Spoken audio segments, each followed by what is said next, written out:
నమస్కారం ఘంటారావానికి స్వాగతం. ముందుగా ప్రధానాంశాలు. మరింత ఉధృతమైన అమెరికా ఇజ్రాయెల్ దాడులు. ఇరాన్ దళాలు ఆయుధాలు వీడకుంటే మరణం తప్పదన్న ట్రంప్.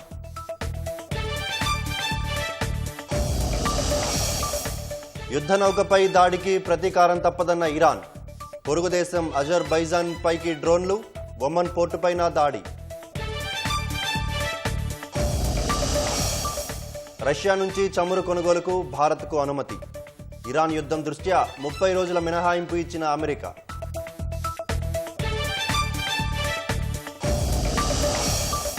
నేటి నుంచి ప్రజాపాలన ప్రగతి ప్రణాళిక కార్యక్రమం. 99 రోజుల కార్యాచరణను అమలు చేయనున్న సర్కార్.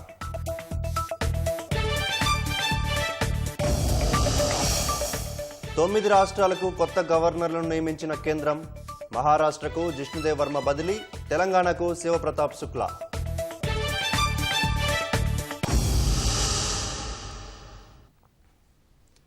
ఇరాన్ యుద్ధంతో పశ్చిమాసియా వారం రోజులుగా దద్దరిల్లుతోంది.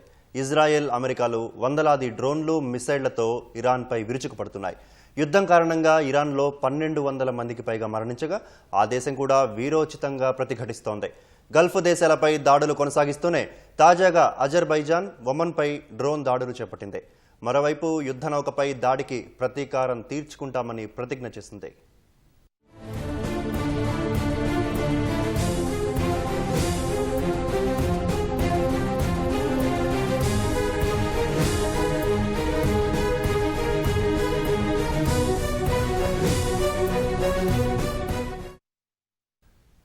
క్షిపణులు, బాంబులు, డ్రోన్ల దాడులతో పశ్చిమాసియా దద్దరిల్లుతోంది. గత 100 గంటల్లో ఇరాన్లోని 750కి పైగా ప్రాంతాలపై ఇజ్రాయెల్, అమెరికాలు బాంబుల వర్షం కురిపించాయి. ఇరాన్లోని దీర్ఘ శ్రేణి బాలిస్టిక్ క్షిపణి కేంద్రాలతో పాటు టెహరాన్ సహా ఇతర నగరాలపై విరుచుకుపడ్డాయి. రానున్న కొన్ని గంటల్లో దాడులను మరింత ఉధృతం చేస్తామని హెచ్చరించాయి. అటు లెబనాన్లోని హెజ్బొల్లా మిలిటెంట్లపై సైతం భీకర దాడులు చేస్తామని తెలిపాయి. దాడులు, ప్రతిదాడులతో పశ్చిమాసియా అట్టుడుకుతోంది. ఇరాన్ నాయకత్వాన్ని లొంగిపోవాలని ఇజ్రాయెల్, అమెరికా హెచ్చరించినా వినకపోవడంతో పరిస్థితి మరింత దారుణంగా మారింది. ఈ క్రమంలోనే ఇరాన్పై దాడుల్ని తీవ్రతరం చేస్తామని ఇజ్రాయెల్ డిఫెన్స్ ఫోర్సెస్ ఐడిఎఫ్ ప్రకటించింది. ఆపరేషన్ రోరింగ్ లయన్ పేరుతో గత 100 గంటల్లో ఇరాన్లోని 750కి పైగా ప్రాంతాలపై బాంబుల వర్షం కురిపించినట్లు తెలిపింది. ఇరాన్లోని ప్రస్తుత నాయకత్వాన్ని, సైనిక సామర్థ్యాల్ని మరింతగా దెబ్బతీయడమే తమ లక్ష్యమని ఐడిఎఫ్ చెప్పింది. అమెరికాతో కలిసి ఇరాన్ను వ్యూహాత్మకంగా ఒంటరిని చేశామని, గతంలో ఎన్నడూ లేని విధంగా ఇరాన్ను బలహీనపర్చామని పేర్కొంది. గత 6 రోజులుగా ఇరాన్పై విరామం లేకుండా దాడులు చేస్తున్నామని, తాము అనుకున్న ప్రణాళిక ప్రకారమే ఆపరేషన్ కొనసాగుతోందని ఐడిఎఫ్ వెల్లడించింది. సైనిక చర్య మొదటి దశలో భాగంగా ఆకస్మిక దాడులు నిర్వహించి ఇరాన్ బాలిస్టిక్ క్షిపణి వ్యవస్థను అణచివేసినట్లు తెలిపింది. ఇరాన్తో తాము పోరాటం చేస్తుండగా మధ్యలో చేరి హెజ్బొల్లా మిలిటెంట్ సంస్థ తప్పిదం చేసిందని ఇజ్రాయెల్ పేర్కొంది. హెజ్బొల్లాకు గట్టి సమాధానమిచ్చేందుకు అమెరికాతో కలిసి లెబనాన్లోకి చొచ్చుకెళ్లి ఉమ్మడి దాడులు చేస్తున్నట్లు ప్రకటించింది. లెబనాన్లో యుద్ధం కారణంగా ఇప్పటిదాకా 102 మంది మరణించారు. 83,000 మంది నిరాశ్రయులయ్యారు. ఇరాన్పై దాడుల వివరాల్ని ఇజ్రాయెల్, అమెరికా ఎప్పటికప్పుడు సామాజిక మాధ్యమాల్లో పంచుకుంటున్నాయి. ఇప్పటి వరకు ఇరాన్కు చెందిన సుమారు 300 క్షిపణి లాంచర్లను, 600 ఉగ్రవాద మౌలిక సదుపాయాల కేంద్రాల్ని ధ్వంసం చేసినట్లు ఇజ్రాయెల్ తెలిపింది. ఇప్పటి వరకు టెహరాన్లో ఖమేనీ సహా 40 మంది నేతల్ని, లెబనాన్లో ఓ మిలిటెంట్ వింగ్కు చెందిన సీనియర్ కమాండర్ను హతమార్చినట్లు ప్రకటించింది. ఆపరేషన్ ఎపిక్ ఫ్యూరీ పేరుతో ఇరాన్పై దాడులు చేస్తున్న అమెరికా B-52 బాంబర్లతో, యుద్ధ విమానాలతో విరుచుకుపడుతోంది. తమ బాంబర్లు ఇరాన్ బాలిస్టిక్ క్షిపణి స్థావరాల్ని, కమాండ్ అండ్ కంట్రోల్ పోస్టులపై మెరుపు దాడులు చేసినట్లు తెలిపింది. పశ్చిమాసియాలో ఉద్రిక్తతలు పెరుగుతున్న నేపథ్యంలో ఇరాన్కు అమెరికా అధ్యక్షుడు ట్రంప్ మరోసారి గట్టి హెచ్చరిక చేశారు. ఇరాన్లోని పోలీసులు, సైన్యం, రెవల్యూషనరీ గార్డ్ ఆయుధాలను వదలాలని పిలుపునిచ్చారు. దేశాన్ని తిరిగి దక్కించుకోవడానికి ఇదే సరైన సమయమని ట్రంప్ చెప్పారు. తన మాట వినకుండా యుద్ధం చేయాలనుకుంటే ప్రాణాలు కోల్పోవడం తప్ప ఏమీ జరగదని హెచ్చరించారు. And I'm once again calling on all members of the Iranian Revolutionary Guard, the military and the police to lay down their arms. They're only going to be killed. And now is the time to stand up for the Iranian people and help take back your country. You're going to have a chance after all these years to take back your country. Accept immunity. We'll give you immunity. So you'll be perfectly safe with total immunity, or you'll face absolutely guaranteed death, and I don't want to see that. Israel America బలగాల భీకర దాడులకు అట్టుడుగుతున్న Iran ప్రతి దాడులను విస్తరిస్తోంది. Gulf దేశాలపై మిసైళ్లు, డ్రోన్లతో దాడులు చేస్తుండగా తాజాగా పొరుగు దేశం అజర్బైజాన్పై డ్రోన్లను పంపించింది. అటు ఒమన్లోని పోర్టుపైన దాడి చేసింది. మరోవైపు హిందూ మహాసముద్రంలో తమ నౌకపై దాడికి ప్రతీకారం తీర్చుకుంటామని ఇరాన్ హెచ్చరించింది.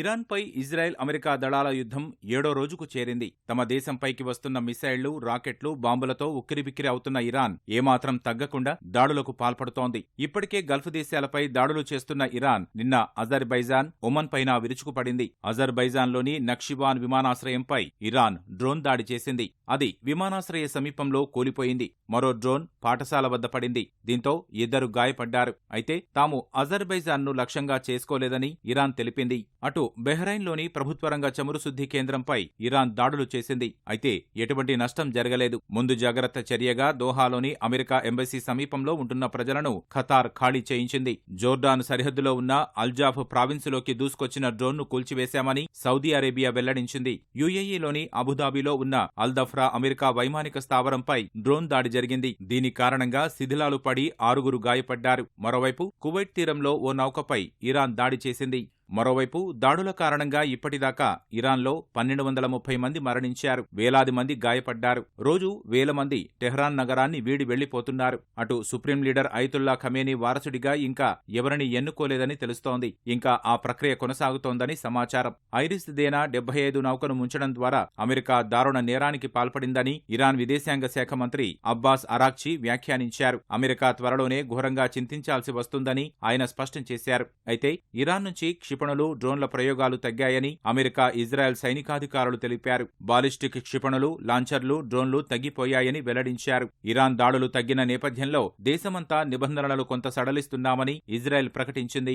ఇరాన్ యుద్ధనౌక ఐరిస్ దేనా 75పై అమెరికా దాడి చేసి ముంచేసిన నేపథ్యంలో ముందు జాగ్రత్త చర్యగా హిందూ మహాసముద్ర జలాల్లో ఉన్న మరో ఇరాన్ యుద్ధనౌక IRNS బుషేర్ను శ్రీలంక ప్రభుత్వం తమ తీరానికి అనుమతించింది. ట్రింకోమలి తీరానికి చేరుకున్న తర్వాత ఆ నౌకలోని 208 మంది సిబ్బందిని ఖాళీ చేయించింది. ఇంజిన్ వైఫల్యం కారణంగా తీరానికి చేరుకునేందుకు ఇరాన్ యుద్ధనౌక అనుమతి కోరగా అంగీకరించామని శ్రీలంక అధ్యక్షుడు అనుర దిశనాయకే గురువారం తెలిపారు. మానవతా దృక్పథంతో ఈ సాయం అందించామని వెల్లడించారు. ఇరాన్ యుద్ధనౌక మునిగిన ప్రాంతంలో గాలింపు, సహాయక చర్యలకు సహకరిస్తున్నట్లు భారత నౌకాదళం వెల్లడించింది. ఆ ప్రాంతంలో INS తరంగిణి, INS ఇక్షక్లను మోహరించినట్లు తెలిపింది.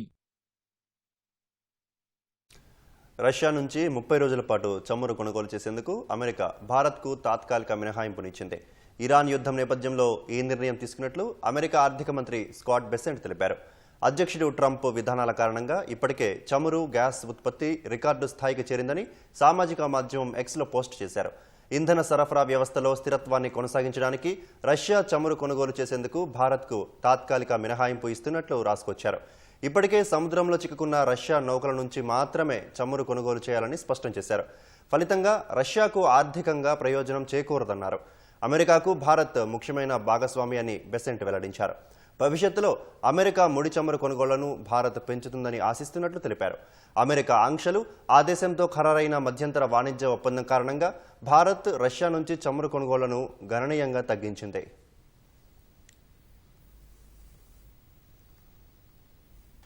రెండేళ్ల పాలనను వివరించడంతో పాటు ప్రజల వద్దకే పాలనను తీసుకెళ్లేలా ప్రభుత్వం మరో కార్యక్రమానికి నేడు శ్రీకారం చుట్టనుంది. ప్రజా ప్రభుత్వం ప్రగతి ప్రణాళిక పేరుతో 99 రోజులు కార్యక్రమాలు జరగనున్నాయి. నేటి నుంచి జూన్ 12 వరకు 10 థీమ్లతో కార్యాచరణ రూపొందించింది. ఇవాల్టి నుంచి ఈ నెల 15 వరకు పరిసరాల పరిశుభ్రత, ప్రభుత్వ కార్యాలయాల్లో ఫైళ్ల పరిష్కారం చేపట్టనున్నారు. ఇవాళ జిల్లా ఇన్ఛార్జి మంత్రులు సన్నాహక సమావేశాలు నిర్వహించనున్నారు. ప్రజాప్రభుత్వం ప్రగతి ప్రణాళిక కార్యక్రమానికి ప్రత్యేక లోగోను ప్రభుత్వం ఆవిష్కరించింది. ప్రజాప్రభుత్వం ప్రగతి ప్రణాళిక పేరుతో 99 రోజుల కార్యాచరణ ఇవాళ లాంఛనంగా ప్రారంభం కానుంది. కాంగ్రెస్ ప్రభుత్వం ప్రజల వద్దకు పాలన తీసుకెళ్లడం ఇది మూడోసారి. అధికారం చేపట్టిన తర్వాత 2023 డిసెంబర్ 28వ తేదీ నుంచి జనవరి 6వ తేదీ వరకు ప్రజాపాలన గ్రామ వార్డు సభల్ని నిర్వహించింది. గతేడాది గణతంత్ర దినోత్సవం సందర్భంగా జనవరిలో 3 రోజుల పాటు రెండోసారి ప్రజాపాలన గ్రామ సభలు, వార్డు సభలు నిర్వహించింది. ఇప్పుడు ప్రజాపాలన ప్రగతి ప్రణాళిక పేరుతో కార్యక్రమం చేపట్టింది. గ్రామ స్థాయి నుంచి రాష్ట్ర స్థాయి వరకు 5 స్థాయిల్లో కార్యక్రమాలు జరగనున్నాయి. ప్రజాప్రభుత్వం ప్రగతి ప్రణాళిక కార్యక్రమానికి ప్రత్యేక లోగో రూపొందించిన ప్రభుత్వం ప్రత్యేక మొబైల్ యాప్ను తీసుకొచ్చేందుకు ఏర్పాట్లు చేస్తోంది. ఇవాళ జిల్లా ఇన్ఛార్జి మంత్రుల ఆధ్వర్యంలో సన్నాహక సమావేశాలు జరగనున్నాయి. నేటి నుంచి ఈ నెల 15 వరకు ప్రభుత్వ కార్యాలయాల్లో పరిసరాల పరిశుభ్రత, ప్రభుత్వ కార్యాలయాల్లో ఫైళ్ల పరిష్కారం చేపట్టనున్నారు. ఇవాల్టి నుంచి జూన్ 12 వరకు రాష్ట్ర ఆవిర్భావ వేడుకలకు ముందస్తు ఉత్సవంగా ప్రజా ప్రభుత్వం ప్రగతి ప్రణాళిక కార్యక్రమం జరగనుంది. సీఎం నుంచి వార్డు మెంబర్ల వరకు ప్రజా ప్రతినిధులతో పాటు అధికారులందరూ భాగస్వాములు కావాలని ప్రభుత్వం దిశానిర్దేశం చేసింది. 5 దశల్లో కార్యక్రమాలు జరగనున్నాయి. ఏప్రిల్ 2న గ్రామ, 16న మండల, మే 2న నియోజకవర్గం, 22న జిల్లా, జూన్ 2న రాష్ట్ర స్థాయి ఉత్సవాలు ఉంటాయి. మండలాలు, జిల్లా కేంద్రాల్లో వివిధ శాఖల ఆధ్వర్యంలో ప్రత్యేక స్టాళ్లు, ఎగ్జిబిషన్ ఏర్పాటు చేస్తారు. గ్రామ, వార్డు సభలు 90 నిమిషాల పాటు నిర్వహించాలని ప్రభుత్వం మార్గదర్శకాలు జారీ చేసింది. సభలు రాష్ట్ర గీతంతో ప్రారంభించి తర్వాత 10 నిమిషాలు ముఖ్యమంత్రి సందేశం ప్రదర్శిస్తారు. అనంతరం 15 నిమిషాలు వివిధ శాఖలు సాధించిన విజయాల్ని అధికారులు వివరిస్తారు. లబ్ధిదారుల అనుభవాలు 30 నిమిషాలు, ప్రజా ప్రతినిధుల ప్రసంగాలు అరగంట ఉంటాయి. 2 ఏళ్లలో ప్రభుత్వం అమలు చేసిన పథకాలు, వాటితో లబ్ధి పొందిన కుటుంబాల వివరాల్ని క్షేత్రస్థాయిలో చెప్పుకోవడంతో పాటు అర్హులైన వారికి ప్రభుత్వ పథకాలు అందించే లక్ష్యంతో గ్రామ, వార్డు సభలు నిర్వహిస్తారు.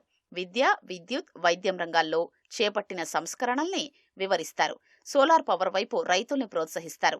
అన్ని జిల్లాల్లో యువజన సర్వీసుల శాఖ జాబ్ మేళాలు నిర్వహించి 1,00,000 మంది యువతకు ఉద్యోగాలు ఇవ్వాలనే లక్ష్యం పెట్టుకుంది. జిల్లాల్లో నిర్మాణంలో ఉన్న ఇందిరా మహిళా శక్తి భవనాల్ని ప్రారంభించనుంది. ప్రజాపాలన ప్రగతి ప్రణాళికలో 10 థీమ్లతో ప్రత్యేక కార్యక్రమాలు జరగనున్నాయి. ఒక్కో థీమ్కు సీనియర్ ఐఏఎస్, ఐపీఎస్లను నోడల్ అధికారులుగా నియమించింది. ఇవాల్టి నుంచి ఈ నెల 15 వరకు ప్రభుత్వ కార్యాలయాల్లో పరిసరాల పరిశుభ్రత, ప్రభుత్వ కార్యాలయాల్లో ఫైళ్ల పరిష్కారానికి పురపాలక శాఖ కార్యదర్శి టీకే శ్రీదేవి నోడల్ అధికారిగా వ్యవహరిస్తారు. మార్చి 30 నుంచి ఏప్రిల్ 4 వరకు గ్రామీణాభివృద్ధి అంశానికి పంచాయతీరాజ్ ప్రత్యేక సీఎస్ సంజయ్ కుమార్, ఏప్రిల్ 6 నుంచి 11 వరకు ఆరోగ్య రంగానికి వైద్యారోగ్య శాఖ కార్యదర్శి క్రిస్టినాను నోడల్ అధికారిగా నియమించారు. ఏప్రిల్ 13 నుంచి 18 వరకు సురక్షితంగా చేరుకో నినాదంతో ట్రాఫిక్ అవగాహన, రహదారి భద్రతపై నిర్వహించే థీమ్ బాధ్యత డీజీపీ శివధర్ రెడ్డికి అప్పగించింది. ఏప్రిల్ 20 నుంచి ఏప్రిల్ 25 వరకు సంక్షేమంపై ఎస్సీ, ఎస్టీ, బీసీ, మైనారిటీ సంక్షేమం, ఇందిరమ్మ ఇళ్లకు సంబంధించిన కార్యక్రమాలకు senior IAS Sabyasachi Ghosh, April 27 నుంచి మే 2 వరకు పిల్లల భద్రత, డ్రగ్స్ అడ్డుకట్ట అంశానికి సీనియర్ ఐపీఎస్లు సందీప్ శాండిల్యా, చారు సిన్హా, మే 4 నుంచి 9 వరకు వ్యవసాయం, రెవెన్యూ, నీటిపారుదల, విద్యుత్కు సంబంధించిన కార్యక్రమాలకు వ్యవసాయ శాఖ కార్యదర్శి సురేంద్ర మోహన్ నోడల్ అధికారిగా వ్యవహరిస్తారు.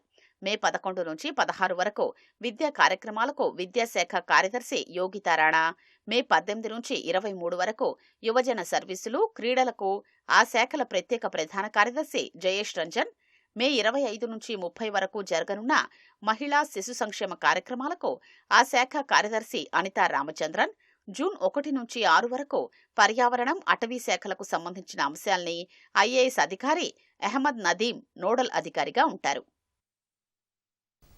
కేంద్ర ప్రభుత్వం అనూహ్యంగా 9 రాష్ట్రాలకు కొత్త గవర్నర్లను నియమించింది. పశ్చిమ బెంగాల్ గవర్నర్ సివి ఆనంద్ బోస్ ఆకస్మికంగా రాజీనామా చేసిన నేపథ్యంలో ఈ మార్పులు చేపట్టింది. గవర్నర్ ఆర్ఎన్ రవిని తమిళనాడు నుంచి పశ్చిమ బెంగాల్కు కేంద్రం బదిలీ చేసింది. ప్రస్తుతం కేరళ గవర్నర్గా ఉన్న రాజేంద్ర విశ్వనాథ్ ఆర్లేకర్కు తమిళనాడు అదనపు బాధ్యతలు అప్పగించింది. ఢిల్లీ లెఫ్టినెంట్ గవర్నర్గా తరణ్జీత్ సింగ్ సంధును నియమించింది.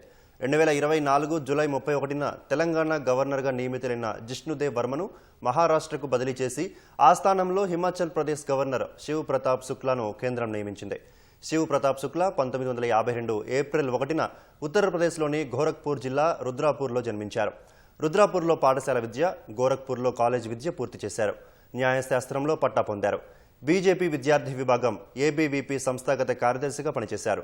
1983లో బీజేపీలో చేరిన శుక్లా 1989, 91, 93, 96లలో ఎమ్మెల్యేగా ఎన్నికయ్యారు. పలు మంత్రిత్వ శాఖలను నిర్వహించారు. అనంతరం 2016 జూన్ 10న యూపీ నుంచి రాజ్యసభకు ఎంపికయ్యారు. 2017 సెప్టెంబర్ 3న మోదీ ప్రభుత్వంలో కేంద్ర ఆర్థిక శాఖ సహాయ మంత్రిగా బాధ్యతలు చేపట్టారు. 2022 జూలై 5 వరకు రాజ్యసభ సభ్యుడిగా ఉన్న శుక్లా 2023 ఫిబ్రవరి 18న హిమాచల్ ప్రదేశ్ గవర్నర్గా నియమితులయ్యారు.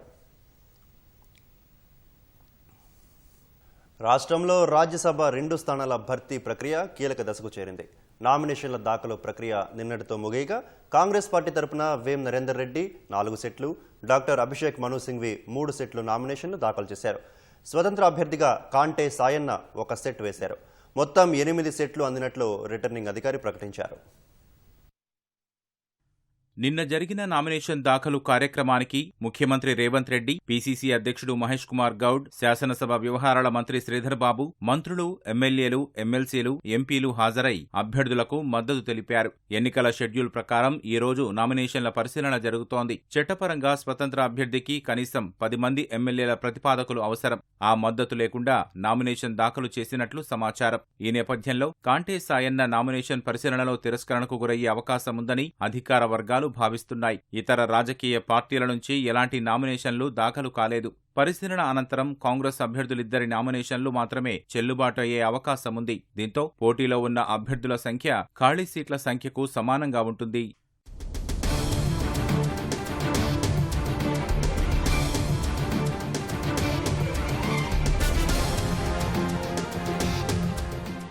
ఎన్నికల షెడ్యూల్ ప్రకారం ఈ నెల 9వ తేదీ వరకు నామినేషన్ ఉపసంహరణకు గడువు ఉంది. ఆ గడువు ముగియగానే ఆ ఇద్దరు అభ్యర్థులే మిగిలితే పోలింగ్ నిర్వహించాల్సిన అవసరముండదు. అలాంటి పరిస్థితిలో 9వ తేదీనే రిటర్నింగ్ అధికారి ఇద్దరు అభ్యర్థులను రాజ్యసభ సభ్యులుగా ఏకగ్రీవంగా ఎన్నికైనట్లు అధికారికంగా ప్రకటిస్తారు. అదే రోజున ఎన్నిక ధృవీకరణ పత్రాలు అందజేస్తారు. దీంతో ఈ నెల 16వ తేదీన జరగాల్సిన పోలింగ్ ప్రక్రియ అవసరం లేకుండానే ముగిసే అవకాశముంది. ప్రతిపక్షాల నుంచి పోటీ లేకపోవడం, స్వతంత్ర అభ్యర్థి నామినేషన్ చెల్లుబాటు కాకపోవడం వంటి పరిణామాల నేపథ్యంలో 2 రాజ్యసభ స్థానాలు ఏకగ్రీవంగా కాంగ్రెస్ ఖాతాలోకి చేరనున్నాయి. తమ గ్రామానికి దగ్గరలో ఇసుక రీచ్ ఉందని ఆ ఊరు వాళ్ళు సమర్పడ్డారు. అప్పులు చేసి మరీ సొంతంగా ట్రాక్టర్ కొనుగోలు చేశారు. కొన్నాళ్ల పాటు బానే ఉంది. కానీ ఇటీవల రీచ్కు సమీప గ్రామాలకు చెందిన ట్రాక్టర్ యజమానుల మధ్య ఇసుక తవ్వకాల్లో పంచాయతీ ఏర్పడింది. దీంతో 20 రోజులుగా ఇసుక రవాణాదారులకు ఉపాధి దూరమైంది. సమస్యను అధికారుల దృష్టికి తీసుకువెళ్లినా ఫలితం లేకుండా పోయింది. ఫలితంగా ఉపాధి కోల్పోయి తీవ్ర ఇబ్బందులు పడుతున్నామని ట్రాక్టర్ నిర్వాహకులు ఆవేదన వ్యక్తం చేస్తున్నారు. మన ఇసుక మన వాహనం పథకం కింద నల్గొండ జిల్లా శాలిగౌరారం మండలం వంగమర్తి ఇసుక రీచ్ ద్వారా 221 మంది ట్రాక్టర్ యజమానులు ఉపాధి పొందుతున్నారు. వీరు ప్రభుత్వానికి ఒక్కో ట్రాక్టర్కు 15,000 రూపాయల చొప్పున రిజిస్ట్రేషన్ చేసుకుని అధికారికంగా పోర్టల్లో బుకింగ్ చేసిన స్లాట్లకు అనుగుణంగా ఇసుక సరఫరా చేసి వస్తారు. నెలాఖరులో వీరు రవాణా చేసిన దూరాన్ని బట్టి డబ్బులు చెల్లిస్తారు. ఫిబ్రవరి 10న రీచ్ తో పాటు వెబ్సైట్లో సేవలు నిలిపివేయడంతో ట్రాక్టర్ యజమానులు ఉపాధి కోల్పోయారు. మరోవైపు భవన నిర్మాణాలు, ఇతర అవసరాల కోసం ఇసుక బుకింగ్ చేసుకున్న వినియోగదారులకు కూడా ఇసుక లభ్యం కాకపోవడంతో వారు ఇబ్బందులు పడుతున్నారు. తమ సమస్యను పరిష్కరించాలని బాధితులు నల్గొండ జిల్లా కలెక్టర్ కార్యాలయానికి వచ్చి తమ గోడు వెళ్లబోసుకున్నారు. గ్రామంలో 251 ట్రాక్టర్లు ఉండగా ప్రస్తుతం ట్రాక్టర్లకు 2-3 రోజులకు ఒక ట్రిప్పు వస్తోందని యజమానులు చెబుతున్నారు. పక్క గ్రామాల నుంచి ట్రాక్టర్ యజమానులు నిబంధనలకు విరుద్ధంగా ఇసుక రవాణా చేస్తున్నారని ఆరోపిస్తున్నారు. దీంతో తాము ఉపాధి కోల్పోతున్నామని ఆవేదన వ్యక్తం చేశారు. 20 రోజులుగా ఉపాధి లేక ఇబ్బందులు పడుతున్నామని చెబుతున్నారు. ఇసుక రీచ్ను తెరిచి ఉపాధి కల్పించాలని కోరుతున్నారు. మాకు రీచ్ స్టార్ట్ అయ్యి 3 నెలలు అవుతుంది. 3 నెలల నుంచి 2 రోజుల కొట్టిపు 3 రోజుల కొట్టిపు పడుతుంది. మేము ఏడీ దగ్గరికి 4 సార్లు తిరిగినాం, కలెక్టర్ దగ్గరికి 5 సార్లు తిరిగినాం. ప్రతి ఒక్కరికి మా రిప్రజెంటేషన్ ఇచ్చినాం. అయినా మాకు ఇంతవరకు సమస్య సొల్యూషన్ కాలేదు. మా ఊరికి వేరే ఊరు బండ్లు, మా చుట్టుపక్కల గ్రామాల బండ్లని ఒక 30 బండ్లు కలెక్టర్ గారు, మైనింగ్ ఏడి గారు తీర్మానం చేసి మా ఊరికి పెట్టినామని తెలిసింది. అయితే మా ఊరికి ఆ బండ్లు వస్తే మేము మా ఊళ్ళోనే ఎక్కువ ఉన్నాయి బండ్లు, మాకు బాట సరిగా లేదు, ఇబ్బంది అవుతుంది, వేరే ఊళ్ళు బండ్లు వద్దని చెప్పి ఆపేస్తే మా రీచ్ని ఇప్పుడు బంద్ చేసారు. ఇప్పటి ప్రస్తుతానికి 12 రోజులు అవుతుంది బంద్ అయ్యి. ఇప్పుడు మాకు వెబ్సైట్ ఓపెన్ చేసి మా రీచ్ ఓపెన్ చేస్తే మేము ఉసుక తోలకుండా బతుకుతాం. ఇప్పటికే బుకింగ్లు తక్కువ ఉండి వారానికి 2-3 ట్రిప్పులు మాత్రమే. ఇప్పుడు మాకు రీచ్ ఓపెన్ చేసి వెబ్సైట్ ఓపెన్ చేస్తే ఉసుక బుకింగ్లు ఎక్కువ వస్తాయి, మేము ఉపాధి ఉంటుందని కోరుతున్నాం. మేము ఫస్ట్ రీచ్ ఓపెన్ చేసేటప్పుడు 30 బండ్లు ఉన్నాయి. రీచ్ ఓపెన్ చేసుకుంటే అప్పటికి ఇబ్బంది పడకుండా 30 బండ్లు ఉన్నాయి. ఇప్పుడు 250 బండ్లు అయినాయి. మా రీచ్ ఓపెన్ చేయాలా, మాకు కిస్తీలకు ఫైనాన్స్లకు ఇబ్బంది అవుతుంది. భార్యల మీద పుస్తెలతాళ్ళు పెట్టి కుదవబెట్టి బండ్లు కొనుక్కొచ్చుకున్నాం. మాకు ఎలాంటి ఉపాధి లేదు. మాకున్న ఉపాధి ఒకటి ఇసుక. మా యందు దయ ఉంచి మమ్మల్ని మా ఇసుక రీచ్ నడిపేయాలని కోరుతున్నాం. మా గ్రామస్తులందరికీ ఇసుక నడిచే విధంగా ఈరోజు కలెక్టర్ గారికి ఇవ్వడానికి గ్రామంలో ఉన్న ప్రతి ట్రాక్టర్ ఓనర్ 227 మంది రావడం జరిగింది. కలెక్టర్ గారికి దరఖాస్తు ఇచ్చినాం. ఏడీ గారిని ఇప్పుడు పర్సనల్గా మాట్లాడినాం. కంపల్సరీ 30 బండ్లు పెట్టుకుంటేనే మీది క్వారీ నడుస్తుంది, లేకపోతే క్వారీ నిర్మోహమాటంగా బంద్ అవుతుందని చెప్తున్నారు. దయచేసి అధికారులందరూ మరోసారి పరిశీలన చేసి మా గ్రామాన్ని సందర్శించి మా గ్రామంలో ఉన్న ట్రాక్టర్ ఓనర్లకు సహకారం చేస్తూ ఆ ఇసుక యాబ్ని ఓపెన్ చేసి మా గ్రామాన్ని కొంచెమన్నా అభివృద్ధి పదంలో ముందు నడుపుతారని ఆశిస్తున్నాము. ప్రభుత్వ ఆదేశాలకు అనుగుణంగానే ఇప్పుడున్న 251 మంది ట్రాక్టర్ డ్రైవర్లతో పాటు ఆసక్తి ఉన్న కొత్త వారికి కూడా పోర్టల్లో రిజిస్ట్రేషన్కు అవకాశం కల్పించామని నల్గొండ జిల్లా భూగర్భ గనుల శాఖ ఏడీ చెప్పారు. గ్రామస్తులందరూ మాట్లాడుకుని ఒక మాట మీదకు వస్తే పోర్టల్ను అందుబాటులోకి తీసుకొస్తామని వెల్లడించారు.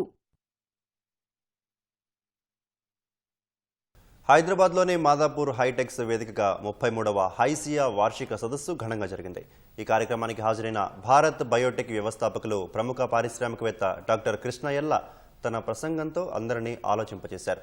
భారతదేశం కేవలం ఐటీ సేవలకే పరిమితం కాకుండా సొంతంగా ఉత్పత్తులను సృష్టించే గ్లోబల్ రీసెర్చ్ హబ్గా ఎదగాలన్నదే తన ఆకాంక్ష అని ఆయన స్పష్టం చేశారు. కరోనా సంక్షోభ సమయంలో భారతీయ శాస్త్రవేత్తల మేధోశక్తిని ప్రపంచానికి చాటి చెప్పడమే ప్రాథమిక లక్ష్యంగా పనిచేశామని వెల్లడించారు. కేవలం లాభార్జనే ధ్యేయం కాకుండా దేశంలో సైన్స్ పట్ల మక్కువ పెంచడమే తమ అసలు ఉద్దేశమన్నారు. భావితరాలు పరిశోధనల కోసం విదేశాలకు వెళ్లకుండా స్వదేశంలోనే వినూత్న ఆవిష్కరణలు చేసేలా ప్రోత్సహించాల్సిన అవసరం ఉందన్నారు. భవిష్యత్తులో కృత్రిమ మేధ ప్రభావం ఇంజనీరింగ్ కంటే జీవశాస్త్రంలోనే అత్యధికంగా ఉంటుందని అంచనా వేస్తూ ఆల్ఫా ఫోల్డ్ వంటి ఏఐ సాఫ్ట్వేర్ సాయంతో కొన్ని వందల ఏళ్ల పరిశోధనలను కేవలం ఏడాదిలోనే పూర్తి చేసే అవకాశం ఉందని ఆయన వెల్లడించారు. భారతదేశం టీకాల తయారీ కేంద్రంగానే కాకుండా ప్రపంచ ఆవిష్కరణలకు చిరునామాగా మారాలని ఆయన ఆకాంక్షించారు. The entrepreneurship journey is a very strategic thinking. The vaccine companies are very, very tough job. So very strategically, the national security issue point of view, there are a lot of gestation period and a lot of barriers are created in the vaccine field. Very tough to field. We had a controversy over Covaxin story.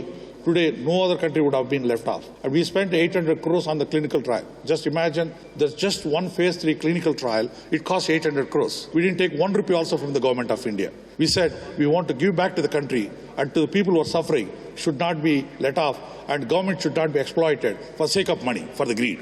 The AA is going to have 2 important factors, which is I see as a major one. Is going to be number 1 game is a biology. You may be thinking engineering and a lot of other things. You're seeing ChatGPT and all that. Don't. Next 25 years, revolution is going to come. AA is from biology.